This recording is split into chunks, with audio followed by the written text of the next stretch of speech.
Well, here we are. We're in the orange t-shirt corner next to my favourite quote, the difference between try and triumph is just a little oomph. Love it. So that's one expression, but there's another expression that I put up on the slide, and that is shutting the stable door after the horse has bolted. So, you ever heard that expression before? It basically means that someone has tried to prevent something from happening after it's happened. In other words, the damage has been done. You've just lost your prize pedigree horse. Now, the recruitment process is a bit like walking down a corridor with lots of doors either side. And in my training session, I refer to this as the placement corridor. And on one side, you've got the clients. And all of those doors represent escape routes, reasons that the client might leave the process. And on the other side, you've got the candidate's doors, and all of those doors represent reasons that a candidate could drop out of the process. So there's loads of escape routes. So in simple terms, the recruiter's responsibility is to run along in front of the clients and the candidates and shut off all those doors. Now, you shut them, but you know as well as I do that sometimes you have to close people on the same thing maybe a couple of times. So shut the door, and if it blows open, go back and revisit it and bolt it next time round. Because we know that clients and candidates change their mind. So if you shut all the doors, your clients and your candidates are going to have a pretty much unencumbered route right the way through to Placementsville. Good. Now, when I ask recruiters what is closing, they often say that it's closing for the deal. It's as if they only ever close when it comes to actually getting an offer on the table and seeing whether or not somebody's going to accept. That's wrong. In truth, we are closing right from the early stages and throughout the process. You see, closing for me is about getting signs of commitment, and ideally we want those from both parties in the process, and obviously we want nods, we want those signs of commitment. Oh yes, the old Churchill doll, but no's are okay as well. We need yeses and we need nos. At least that way we know where we stand. The words in between yes and no can actually make the process a little bit difficult. It can slow down the process. It can leave you in that sort of land of limbo. Words like probably, might, could, maybe, perhaps, consider. And the worst one of all, a four-letter word beginning with F that my wife sometimes uses. Guessed it yet? Yeah. Fine. Can you imagine? You've just done a brilliant pitch to a client and you've gone to close them and asked them what they thought of it and they said, yeah, fine. You know, you pitch a brilliant candidate into a client and they go, yeah, fine. That's a bit like my wife getting ready for a night out. She just spent an hour, night out, what's that? So, an hour and a half later, she walks down the stairs all made up and I say she looks fine. Whoa! I certainly won't be going to Placementsville. So, closing is about control. It's about influencing the outcome. It's about providing your clients and your candidates with all the right information at the right time so that they can make the right decisions. And these are going to be informed decisions. But what you need to do is you need to test the water throughout the process. Another question that I ask on training sessions, and this is something I came across in America years ago, and it is, how would you eat an elephant? Now, the obvious answer to that is in small chunks, but then you might be thinking, what on earth has that got to do with closing? Well, the thing is, to eat an elephant all at the same time, it's just too big. You couldn't do it. So what does the elephant represent? The elephant represents the decision that your clients and your candidates need to make. So clients and candidates have to make really big decisions. Do I leave the comfort and the security of the job that I'm in right now and go to somewhere new and perhaps even relocate? The client is thinking, well, do I want to hire this person? I'm now going to be responsible for them, their career path, their development, and I've got to pay a recruiter a fee. They're big decisions.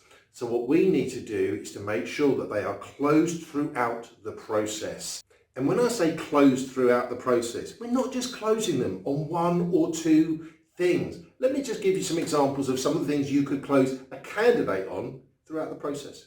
So you could close them and get some sort of confirmation or commitment to calling you back, sending you an updated version of their CV, agreeing to meet with you, whether that be online or face-to-face, closing them on the job, the location, the company, the team, and all other aspects of the job. So there's plenty of closing there that needs to happen. closing them on interviews with the client, closing them on money, providing references, working with you exclusively, closing them on location and travel, resignation and counter offers. Now that's not an exhaustive list, but that's only 10, but there's plenty more. And the same with the clients. So clients, you're going to close them on calling you back, sending you a detailed job and person spec, agreeing to meet with you, closing them on the candidate, closing them on interview times and dates, closing them on the process that you're going to be adopting, providing CV and candidate feedback within an agreed time frame. You're going to close them on money, you're going to close them on terms, exclusivity, retainers. So look, closing is an essential technique for every recruiter to master. Never make the assumptions that the deal is done unless you've got a whole bunch of nods, and a whole series of nods and commitments from both parties throughout that route down the corridor. Now, 3 of the most popular closes that there are that are used in sales, but I'm going to talk to you from a recruitment point of view. First one is called the pre-close. Basically with this one, you are testing the water. You're testing for future commitment. Whatever it is hasn't happened yet, but what you're doing is you're setting the scene that if it did happen, how would you react? So it is a hypothetical, but it allows you to gauge interest levels, it allows you to gauge motivation, and it allows you to gauge commitment, and it also helps you decide what's going to happen next. So some examples here might be, well, if the client came back with an offer of 40k, would you be happy for me to accept that on your behalf? So the client hasn't offered 40k yet, but I'm testing the water. Because if you don't do things like this, you're going to end up playing telephone ping pong. So, Mr. Client, if Andrew does well at the final interview, will you be able to make the offer by Friday? If I get our terms over to you by 1 p.m, will you be able to get them signed and back to me by close of business today? So that's the pre-close. Test the water, hypothetical, if I, will you. And then we have the direct close. Well, with this one, there's no ifs or buts or maybes. We're just going straight in with a definitive question. No fluff on this one. Can you start tomorrow? Will you accept £25 an hour? Can you interview Wednesday at 11 o'clock? Would you be willing to work with me on an exclusive basis? That's it. And I'm sure you use these questions all the time, but are you using enough of them? And then we have something called the alternative close. Now, this might not end up with a yes or a no answer, but what they're doing is they are still committing by selecting one of your choices. So, would you prefer to interview at 10:30 or 2:30? Or 2:30, please. Good. They've just committed to 2:30. Are you going to extend the offer to Andrew or Maria? Oh, Maria, far better candidate. Brilliant. So Maria's got the offer. Happy days. Now, look, of course, there are many other closes out there that recruiters might have within their respective toolkit, but mastering those 3 will certainly get you and keep you on the right track. However, if you want to know about, for example, the balance sheet close, the walking down the street close, the no means yes close, the is it close, the reduced to the ridiculous close, the takeaway close, then give us a call. I'll be able to tell you more about those. See, closing is an art form and it must be mastered.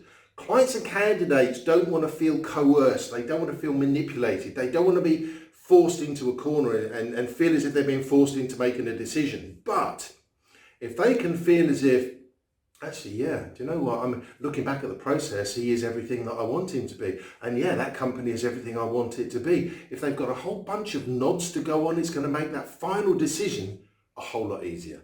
So it's important that you close early and often and throughout the process. And remember, sometimes you might need to close people on the same thing more than once, particularly money, because they start to change their mind. And of course, dates as well. Now, how's that? I've gone through a whole video on closing and shutting the door, and I haven't even mentioned ABC. Bugger, just mentioned ABC. But you know about that anyway, don't you? ABC, always be closing. And do you know what? I haven't even closed you. I haven't said, look, if you found these sessions beneficial, would you be willing to put that in writing? So let me finish with how I finished on all the others. If you want to say something nice, put something on LinkedIn, send me a message. Drop me an email, pick up the phone, send me a text. It's nice to know when you're doing these one direction stuff that there is people out there and they are actually going to respond to you. So look, happy closing. Don't just do closing on a Friday.